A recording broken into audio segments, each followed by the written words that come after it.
Hi, welcome to Blender TC. It takes a potter days to make a pot. Hopefully we can do this in under 8 minutes. Please join me on this tutorial. Hit like or subscribe or both. Let's begin. In today's tutorial, as I said, I will be making a vase. The vase is going to be a very simple one, and this is going to be a quick and easy tutorial. So first of all, let's G and Z, move the actual cube. No, we don't need a cube. This tutorial is about a vase today. So let's X deletes the actual cube. So delete. And then we're going to add in a mesh, and the mesh we're going to add in is a cylinder. G and Z, we'll move it, constrain it to the actual up and down, which is Z. G and Y will move it front to back, and G and X will move it left to right. If you right click before you actually complete a move, then that will actually undo your last move. So first of all, let's scale this up. So what I'm going to do is different ways you can scale. You can actually scale, press the S key and in the Z direction to actually move it like that. But for this, what I'm going to do is I'm going to actually go into edit mode by pressing the tab key, and what we've got up here, if you look, follow my mouse, is we've got face select, line select and point select. So all I want to do is grab that face there and G and Z to move it in the Z direction, and that's the top of his vase. What we can do now is I'm going to press the X key, and we can, if we delete vertices, we'll be left with that on the bottom. Control Z undoes things. This can be undone. You can set that up in your settings.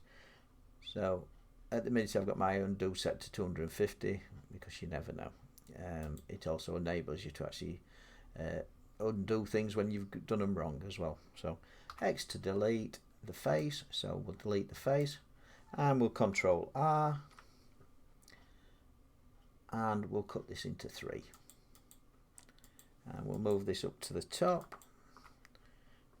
GG moves it up to the top, and S will scale it, so I'm scaling it there, and I'm going to move it Control Alt and left click, selects the other ring.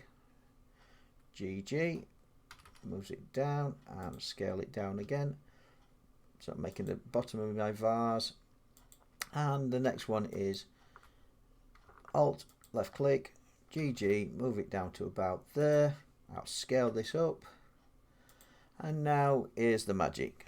Control and B is a bevel modifier, and if we move that left and right, as you can see, we've got a vase there. So I'm going to scale that down slightly till about that shape. Got a little stubby vase. The other thing that we can do is we can actually, I want a smaller neck, so I'm going to select line select. Also the up here you can actually, the 1 will select the point, 2 on your keyboard will select line, and 3 will select the face. But I just want to do line select, Alt to select the ring and press the left click, then hold the Shift and Alt key down and select both rings, and I'm going to scale these down until I've got my vase. G and Z, and then right clicking over the model, I can shade this smooth. So I've now got a vase shape. Don't know if I like it over much, but what you can do is Control R, and you can put another loop cut there, scale it down, and you can make all sorts of different shapes of vases. Yep, I'm quite happy with that.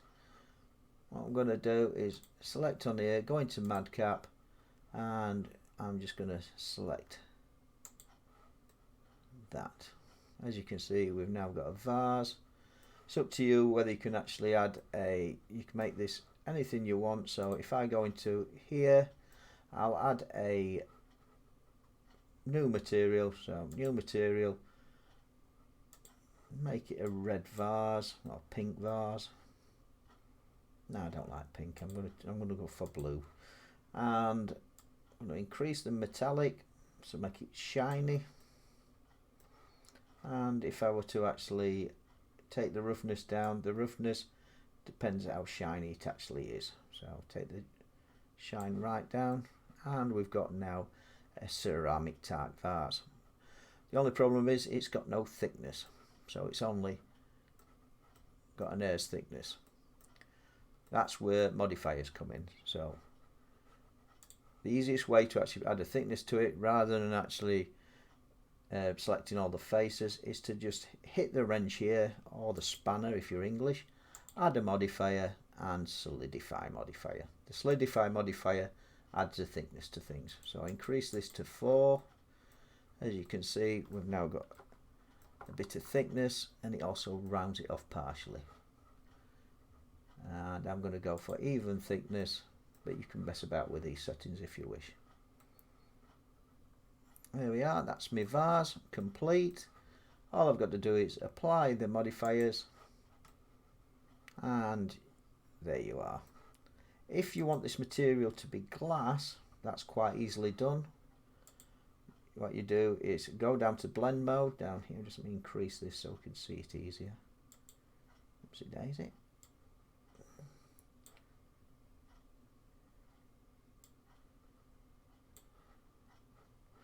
Blend mode so we can see it easier, and we'll change this to opaque.